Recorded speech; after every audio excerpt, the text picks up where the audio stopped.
Notes by Nurrie Stearns, Healing Anxiety, Depression, and Unworthiness.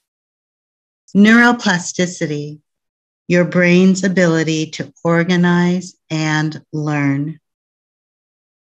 A human brain organizes itself rapidly in infancy and early childhood in response to the outer world.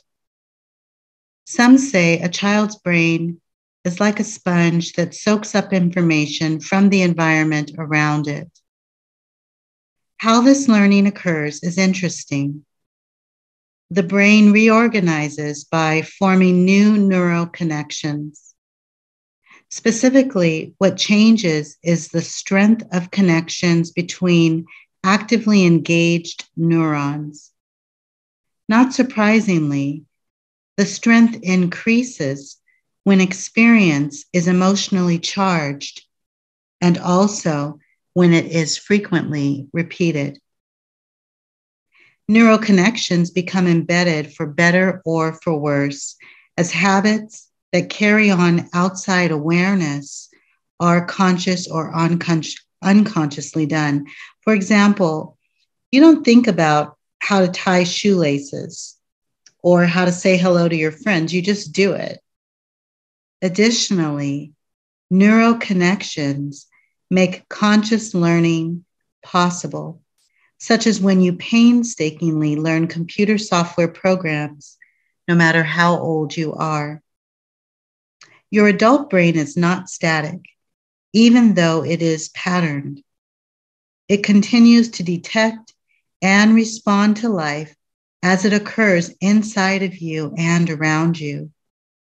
Even small changes in life, circumstances, behaviors, thoughts, emotions affect your brain, causing it to reorganize.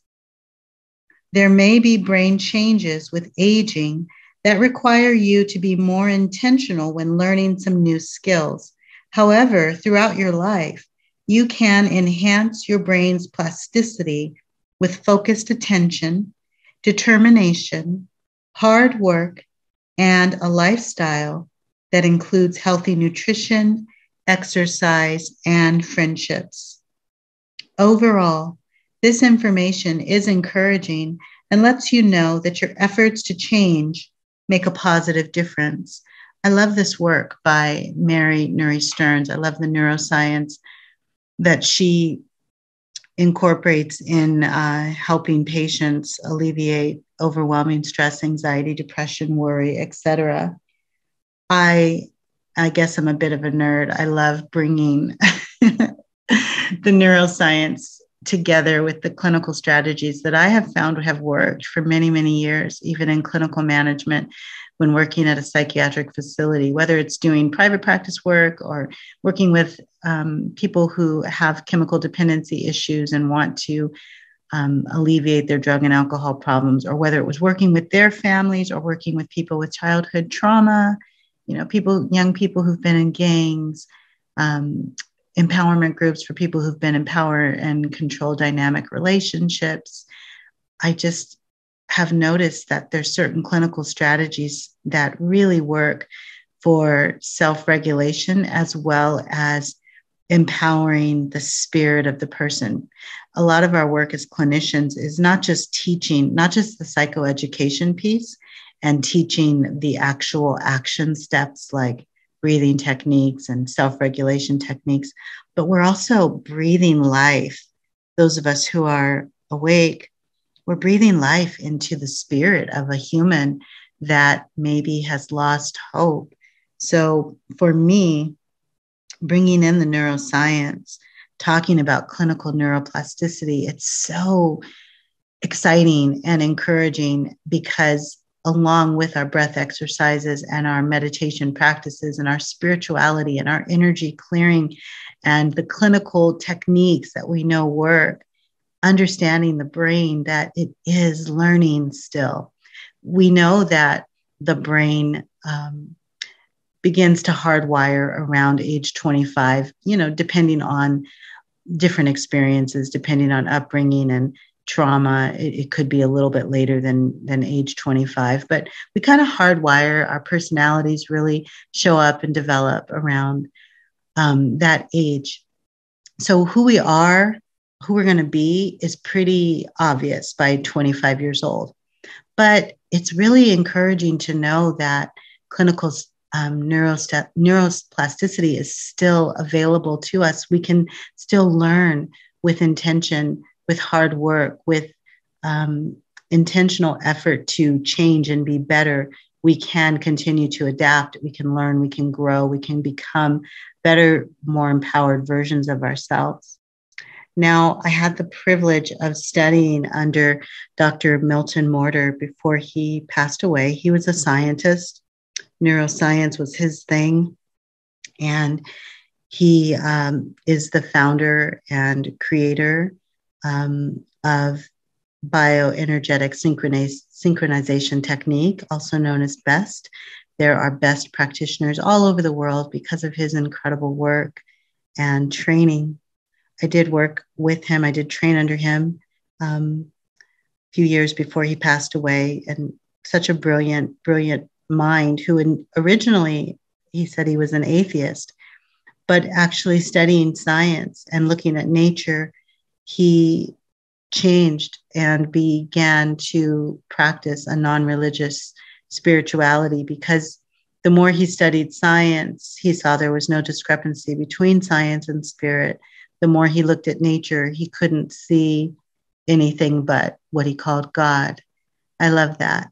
I really, really love that. Anyway, Dr. Mortar taught me and so many other people that, he introduced a concept called SEMO, S-E-M-O, which stands for Subconscious Emotional Memory Override. And he discussed how this is something that generally occurs, with us as infants between 0 and 2 years old, and maybe again between 2 and 6 years old. SEMO's fascinating. It's our response to significant emotional charge. So I'll give you an example. Let's say that a little kid, let's say a 3-year-old has an ice cream cone. Mommy or daddy buys them an ice cream cone. And they're licking their ice cream cone and they're enjoying their ice cream cone and they start jumping up and down, and then the ice cream falls on the ground. And the child becomes very upset and starts to cry, as children will do. Now, this is what's fascinating about SEMO. You would think it would be the child's reaction that determines their future coping skills, but actually it's the environment's reaction to the child that determines their future coping skills and defense mechanisms. So in this scenario, you may have a parent who rushes over to the kid and says, "Oh, it's okay, Jill or Johnny or, whoever. Mommy will get you another one. It's fine. Don't cry. Don't cry." So now taking the child's emotions away from them and making them feel like their emotional experience isn't okay. We want to hurry up and push it under the rug. Don't feel. I'll just get you a quick fix. I'm teaching you how to numb at 3 years old. I don't worry. I will fix it. Mommy's got this. But what happens when you're 25 or 40 and mommy's not around to fix all your problems? But that's the coping skill that you learned at a very young age, SEMO. In the same scenario, another parent becomes irate because little Johnny or Jill or whoever it is, Sally or LaQuisha or whatever name we want to give, is always dropping their ice cream. And mom and dad so tired of this, or babysitter so tired of this, grandma so tired of this. You know what? That's what you get. I'm not giving you another one. You're going to learn. This is how you're going to learn. If you drop it, you can eat it. You can either eat it from the ground or that's it. I'm not giving you another one. So now the child feels terrible. Oh my gosh, I'm a loser. I'm always dropping my ice cream. I'm clumsy. I'm a klutz. I'm a loser. I can't make mistakes. Oh my God, SEMO. Okay. And then again, same scenario, another set of early caregivers sees the ice cream fall. They see the child react. Maybe the child doesn't even cry. Maybe they look at the ice cream on the ground. Maybe they start playing with the ice cream on the ground. Maybe they pick it up and they want to keep eating it. Maybe they look down at the ice cream and then look up at mom or dad to see if mom or dad is going to be mad. And let's say mom or dad really does nothing because they're going to allow this child to have their own authentic reaction and response, which is creating new neuropaths. The research shows us that the parents that actually don't react, that don't overfix and don't try to, calm and soothe the kid, but also don't yell and scream and make the kid feel badly. The parent that just stands there neutral, the caregiver that just stands there and looks without emotional expression and allows the kid to formulate their own experience is really helping that child create incredible, beautiful neuroplasticity in a clinical sense.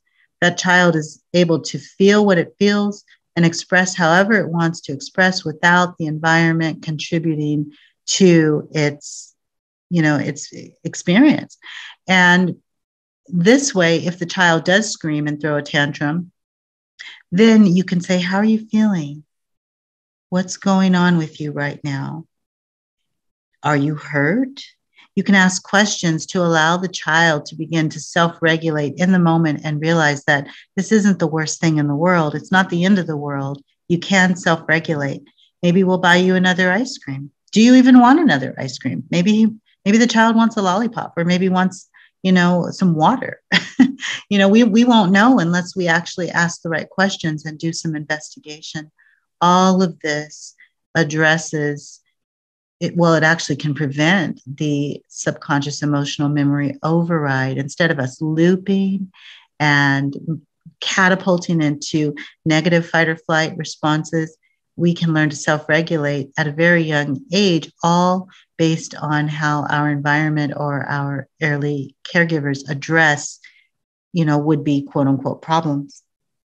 All of this contributes to our clinical neuroplasticity. And this is why I'm so fascinated by the brain and helping the patients that I work with self-regulate and realize that they are fully capable of clearing the negative energy from childhood trauma or previous experiences that caused neuropaths that are not currently supporting their highest good. And in a new unit of time, they are fully capable of creating new neuropaths that undergird the kind of life that they want to live and support incredible distress tolerance and healthy self-regulation. So recognizing that our brain is learning continuously and learning how our brain learns so that we can program it and upload new positive, healthy neuropaths is essential for just feeling like we can do life, like we can self-regulate, like we can manage emotions.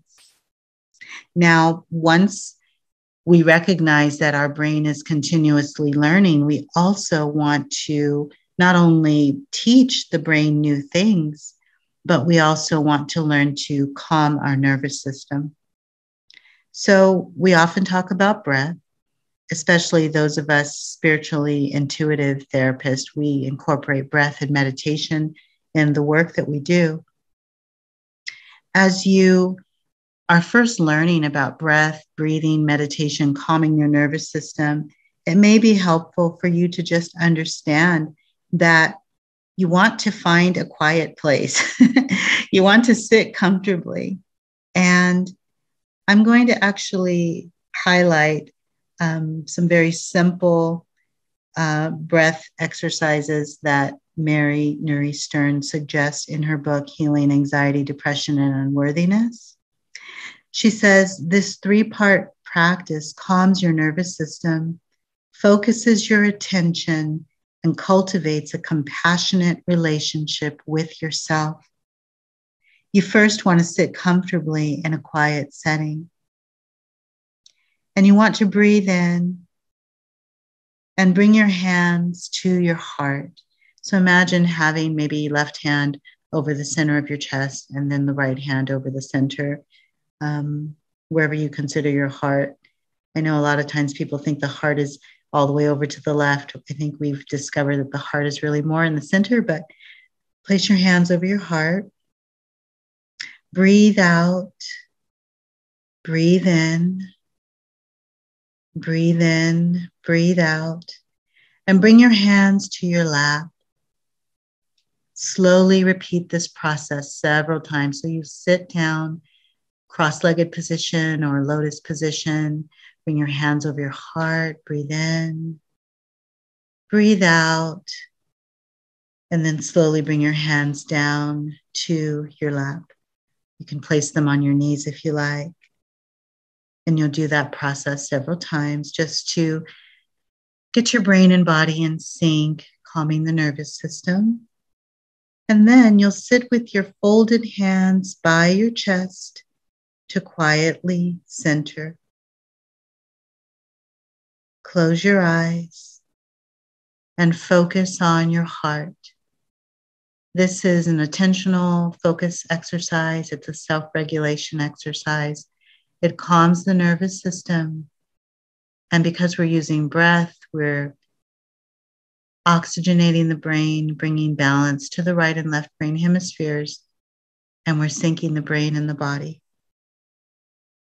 As you're breathing, with your eyes closed, focused on your heart, you can repeat these words. I am learning to take care of myself. I am learning to take care of myself. I am learning to take care of myself.